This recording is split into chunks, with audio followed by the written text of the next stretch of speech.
तुमच्या सर्वांचं अगदी मनापासून स्वागत आहे. तर आज आपण 4 टक्स ब्लाऊजचा चार्ट पाहतोय. या चार्टवरून तुम्हाला सर्व माहिती भेटेल.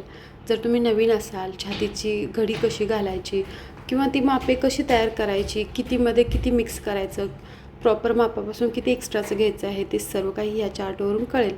तर इथे बघा, छाती जर 28 असेल तर त्याचा चौथा आपण घेतो 7 आणि छातीची घडी घालताना आपण 7 + 2 म्हणजे आपण एक्स्ट्राचं मार्जिनसाठी घेतो ते 7 + 2 9 घ्यायचं आहे. तर अशी ही छातीची घडी घालून घ्यायची आहे. म्हणजे कापड जेव्हा आपण फोल्ड करतो त्यावेळेसची घडी आहे ही.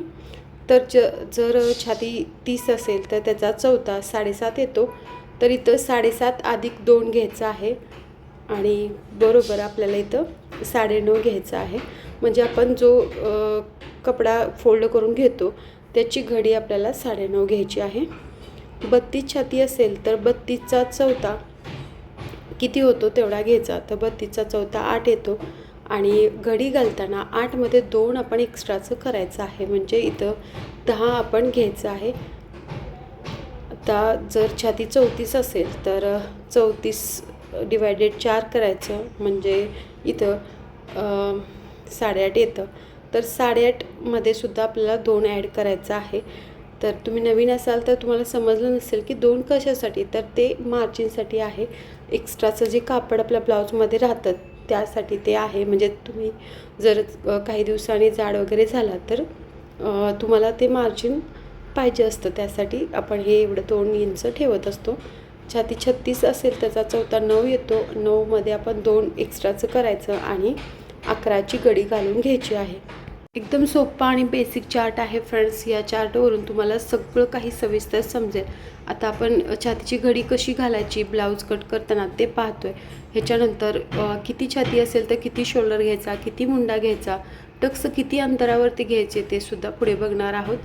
तर इथं पाहू शकता तुम्ही, आपण 38 छातीचं पण बघितलेलं आहे.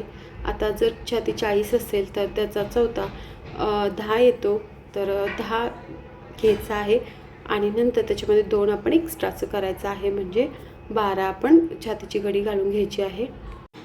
जर छाती 42 असेल तर 42चा चौथा भाग किती येतो तो घ्यायचा. तर प्रॉपर इथं 42चा चौथा येतो आहे 10.5.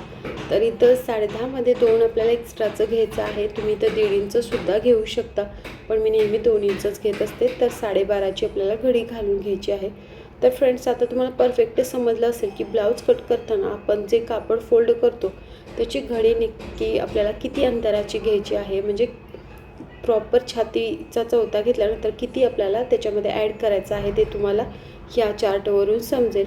आणि हा चार्ट जस्ट तुम्ही बघितला तरीसुद्धा कोणत्याही व्यक्तीसाठी जर तुम्हाला ब्लाऊज कटिंग करायचं असेल तरीसुद्धा घडी ह्याच्याप्रमाणे तुम्ही घालू शकता. तर आता हे झालं, हे तुम्ही वहीमध्ये लिहून ठेवा. ह्या नोट्स तुम्हाला खूप उपयोगी पडणार आहेत. तर ब्लाऊजवरती मापे कशी टाकायची, ब्लाऊजवरून मापे कशी घ्यायची, ते सगळं काही पूर्वी मी बरेचसे व्हिडिओ टाकलेले आहेत. ते बघा. आपली जी पद्धत आहे शिकवण्याची ती पण सोपी आहे. कटिंग करण्याची पद्धतसुद्धा सोपी आहे. स्टिचिंग केल्यानंतर ब्लाऊजसुद्धा परफेक्ट बसतो. तर इथं बघा, 4 टक्स ब्लाऊजची परफेक्ट चार्ट असं वरती लिहायचं. खाली आपण लिहायचं आहे छाती, नंतर गळा रुंदी. काही जणांना गळा रुंदी किती घ्यायचं काहीच कळत नाही, शोल्डर किती घ्यायचा, मुंडा किती घ्यायचा, त्यासाठीचा हा परफेक्ट चार्ट आहे फ्रेंड्स. तर इथं छाती, गळा रुंदी, शोल्डर आणि मुंडा अशी ही 4 पॉईंट मी इथं नोट केलेली आहेत. तर सेम याच पद्धतीने तुम्ही तुमच्या वहीमध्ये लिहित चला, म्हणजे तुम्हाला सगळं काही समजेल. आणि इथं टक्सचे अंतर ते सुद्धा लिहायचं आहे.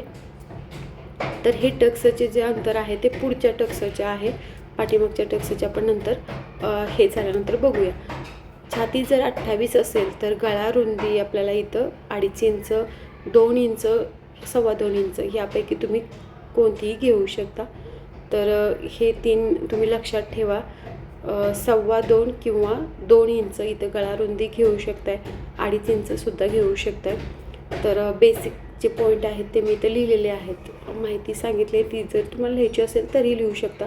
शोल्डर इथं आपण 3 घेतो आहे आणि मुंडा पाहिला तर मुंडा इथं 5.5 घेतो आहे आणि मुंडाच एवढा घेतो तेवढा शोल्डर पण असतो. टक्सचे जे माप आहे ते आपण 3.5 घेतो आहे. तर 30 छाती असेल तर इथं आपण 2, सव्वा 2, 2.5पर्यंत गळा रुंदी ठेवायची, म्हणजे गळा अजिबात पडत नाही. शोल्डर इथं 3 घेतलेला आहे, मुंडा इथं 5.5 घेतलेला आहे आणि टक्स आपण 3.5 इंचावरती घेतो आहे. छाती 32 असेल तर इथं आपण गळा रुंदी सव्वा 2 इंच 2.5 इंचपर्यंत घेऊ शकतो आहे. तुम्ही 2 किंवा सव्वा 2 नॉर्मली सगळ्यासाठी घेतलं तर गळा अजिबात पडणार नाही. शोल्डर इथं 3 आहे आणि मुंडा आपण इथं 5.5 घेतो आहे. टक्स आपण 3.5 इंचावरती घेणार आहोत. जर छाती 34 असेल तर गळा रुंदी सव्वा 2 किंवा 2.5 आपण इथे घेणार आहे. तर इथं 2.5 मी लिहिलेलं आहे आणि इथं शोल्डर आपण 3 इंच घ्यायचा आहे आणि जो मुंडा आहे तो आपल्याला इथं 5.25 घ्यायचा आहे. म्हणजे 34 छाती असेल तर तुम्ही इथं 5.5 किंवा 5.25पर्यंत मुंडा घेऊ शकता. म्हणजे जर व्यक्ती जाड असेल तर तुम्हाला इथं 5.25सुद्धा घ्यावा लागेल. आणि टक्स आपण इथं 4 इंचावरती घेणार आहोत. जर छाती 36 असेल तर त्यासाठी आपल्याला गळा रुंदी सव्वा 2 ते 2.5पर्यंत घ्यायची आहे.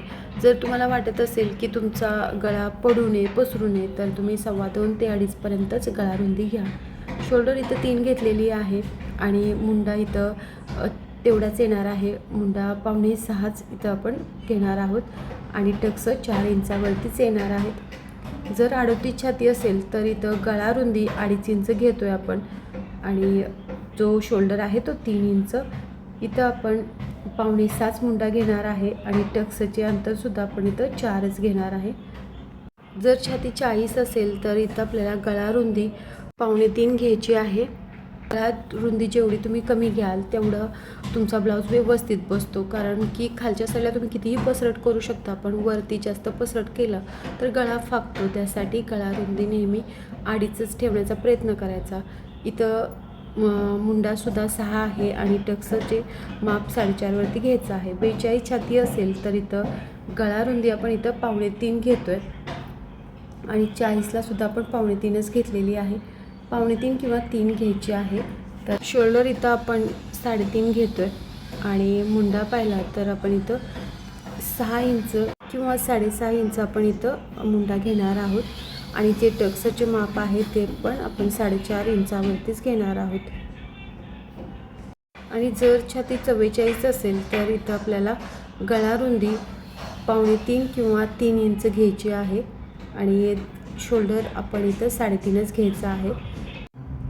मुंडा इथं आपण पहिल्यांदा 6.5 घेतो आहे आणि नंतर तुम्ही इथं 5.25सुद्धा घेऊ शकता. म्हणजे 6.5 घेऊन बघायचा, व्यवस्थित बसला तर ठीक आहे, नसेल तर मग नंतर चेंज करू शकताय. 6.25, 6.5, 5.25पर्यंत तुम्ही याचा मुंडा घेऊ शकताय. टक्स आपण 4.5 इंचावरतीच घेणार आहोत. तर परफेक्ट हा चार्ट आपला रेडी झालेला आहे. हा चार्टवरून तुम्हाला आता ब्लाऊजवरती मापे टाकणं एकदम सोपं होऊन जाईल. तर आता हा चार्ट मी पुसते, तुम्ही व्यवस्थित लिहून घ्या. आणि आता आपण जे पाठीमागचे टक्सचं जे अंतर आहे ते कसं घ्यायचं, किती घ्यायचं ते बघतोय. तर इथं मी 4 टक्स ब्लाऊजचा चार्ट तुमच्याबरोबर शेअर करते, त्यामुळे तसं टायटल लिहिलेलं आहे. पण हा चार्ट तुम्हाला कोणतेही ब्लाऊज तुम्ही कटिंग करत असाल, स्टिचिंग करत असाल तर त्यासाठी उपयोगी पडेल. पाठीमागचे टक्स सगळे सेमच असतात. तर इथं मी पुढचे टक्स असं लिहिले, चुकून लिहिलेलं आहे. तुम्ही इथं समजून घ्या की इथं पाठीमागचे टक्स असं लिहायचं आहे. तर इथं बघा, ब्लाऊजची उंची जर 10.5, 11 किंवा 11.5 असेल तर पाठीमागचा टक्स आपण किती इंचावर घ्यायचा आहे बघा. जर 10.5 असेल तर 2वर घ्या, 2 घेऊ शकता, 2.5 घेऊ शकता तुम्ही. इथं टक्सचे अंतर म्हणजे उंचीनुसार अंतर वेगवेगळं ठरतं. 2, 2.5 किंवा सव्वा 2पर्यंत तुम्ही हे घेऊ शकता. फ्रेंड्स, तुम्ही जर पहिल्यांदाच हा व्हिडिओ बघत असाल आणि चॅनलवरती नवीन असाल तर चॅनलला नक्की सबस्क्राईब करा. ह्या चॅनलवरती अगदी सोप्या पद्धतीने शिवण क्लास शिकवला जातो. शिकवण्याची पद्धत, समजून सांगण्याची पद्धत एकदम सोपी आहे आणि ब्लाऊज विशेष म्हणजे परफेक्ट बसतात. तर इथं पहा, जर तुमची उंची 12, 12.5 किंवा 13 असेल तर आपल्याला जो टक्सचा भाग आहे तो 2.5 इंचावरती घ्यायचा आहे. जर उंची तुमची 13.5, 14 किंवा 15 असेल तर त्यासाठी आपल्याला टक्स इथं 3 इंचावरती घ्यायचे आहेत. आणि जर तुमची उंची 15, 16 किंवा 17 असेल तर तुम्ही इथं टक्सची जी उंची आहे ती 4 इंचावर घेऊ शकता किंवा 5 इंचावर 4 किंवा 5 इंचापर्यंत घेऊ शकता. जर तुम्हाला तर हे सगळे उभे टक्स असतात त्या टक्सची उंची आहे फ्रेंड्स. तुम्हाला जर हा व्हिडिओ महत्त्वपूर्ण वाटत असेल तर जास्तीत जास्त शेअर करा आणि आपले चॅनलवरती येणारे प्रत्येक व्हिडिओज बघत चला. शेवटपर्यंत व्हिडिओ बघितल्याबद्दल मनापासून धन्यवाद.